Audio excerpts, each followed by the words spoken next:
मैं डॉक्टर भामा अग्रवाल आपके अपने यूट्यूब चैनल पर आपका स्वागत करती हूँ, अभिनंदन करती हूँ।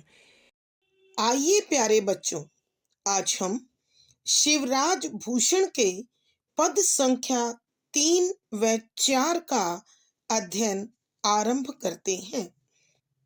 राजत है दिन राज की, बंस अवनी अवतंस, जामे पुनि पुनि अवतरे, कंस मथन प्रभु अंश। प्रस्तुत दोहा हमारी हिंदी की पाठ्य पुस्तक मध्यकालीन हिंदी कविता में संकलित शिवराज भूषण के दोहों से अवतरित है। इन्हें रीतिकालीन वीर रस के कवि भूषण द्वारा रचा गया है। संदर्भ: यहाँ कविवर भूषण ने रीतिकालीन परंपरा का निर्वाह करते हुए महाराज श्री कृष्ण की वंदना की है, स्तुति की है और उनकी प्रशंसा में वो कहते हैं कि व्याख्या से पूर्व आइए हम शब्दों के अर्थ जान लें। राजत का अर्थ होता है सुशोभित होना, शोभायमान होना, मान प्राप्त किए हुए। है दिन राज सूर्य, दिन का राजा सूर्य। की वंश, वंश, कुल, खानदान। अवनी पृथ्वी, अवतंस ताज, मुकुट। जामे उसमें, पुनि पुनि बार बार। अवतरे उत्पन्न हुए हैं, प्रकट हुए हैं, अवतरित हुए हैं। कंस को, मथन मथने वाला अर्थात वध करने वाला, मारने वाला। प्रभु शक्तिशाली, ईश्वर, स्वामी। अंश हिस्सा, भाग।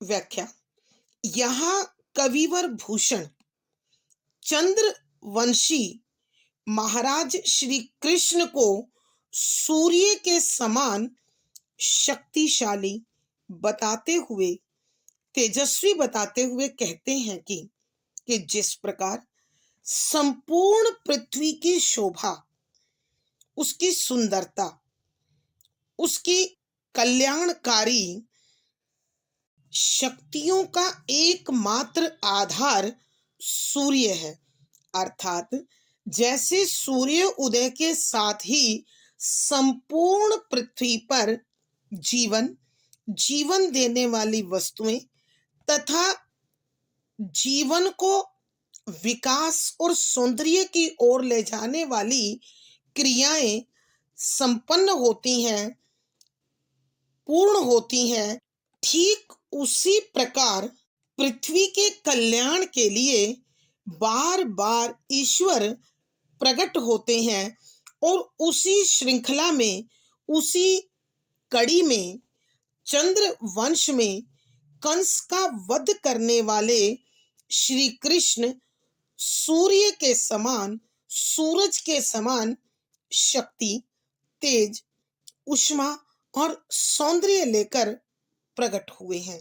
अर्थात कवि के कहने का भाव यह है कि चंद्रवंशी श्री कृष्ण सूर्य के जैसी ओज और शक्ति से युक्त हैं, इसीलिए उन्होंने संपूर्ण पृथ्वी को न सिर्फ कर्म का संदेश दिया, बल्कि अलग अलग स्थितियों में मनुष्य किस प्रकार व्यवहार करे, किसको किस प्रकार नियंत्रित करे, कहाँ कैसा व्यवहार किया जाए, इस सब की जानकारी भी अपनी भिन्न भिन्न लीलाओं के माध्यम से श्री कृष्ण ने संसार भर को दी है।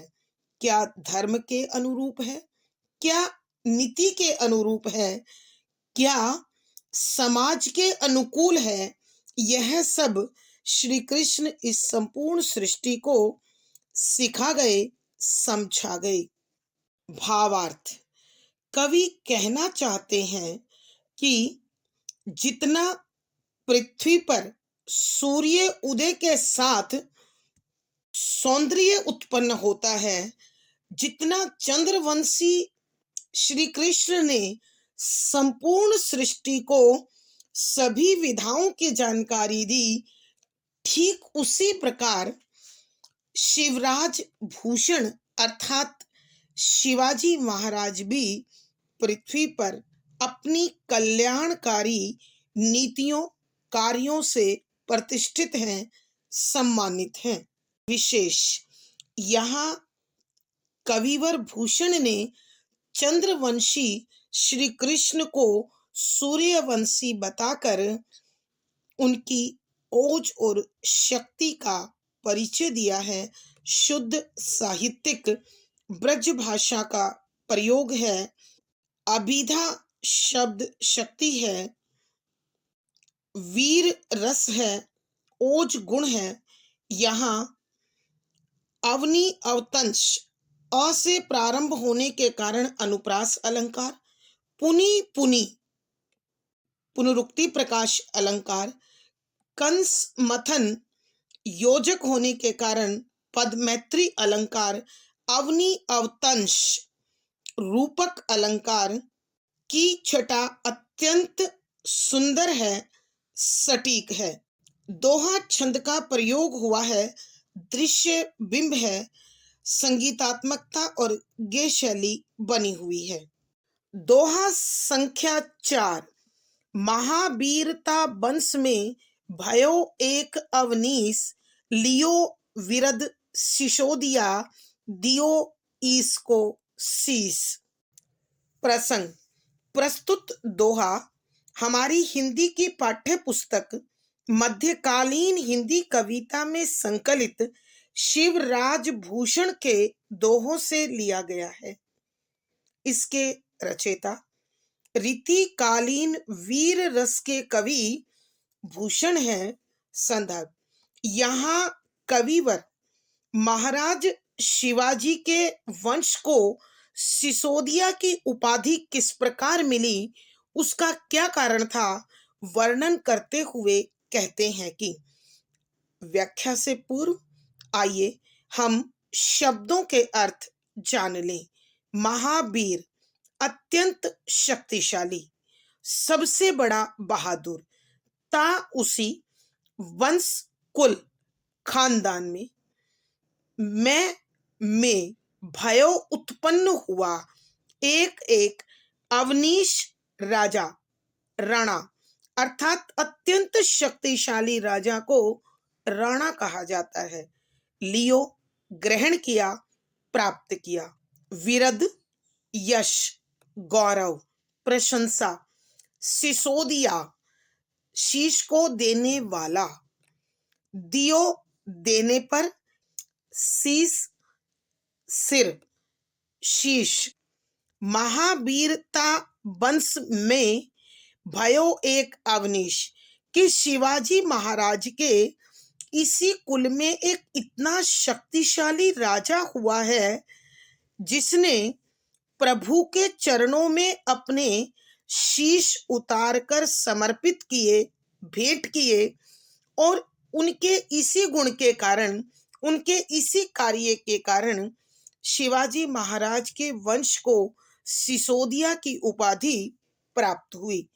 अर्थात कवि बता रहे हैं सिसोदिया सिर को देने वाला। इस उपाधि के मिलने का कारण शीश भेंट चढ़ाना है। भावार्थ।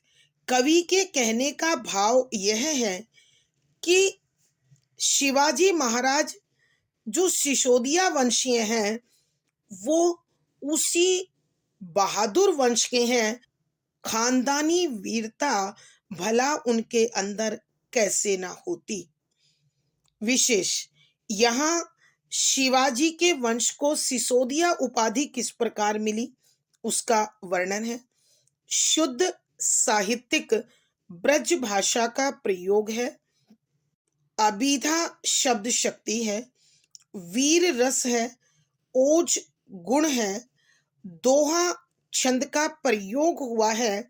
यहाँ अनुप्रास, कारण, स्मृति आदि अलंकारों का सुंदर सटीक प्रयोग हुआ है। आज की कक्षा में प्यारे बच्चों इतना ही। अगली कक्षा में हम फिर मिलेंगे। आशा है आपको पढ़ा गया विषय समझ में आया होगा।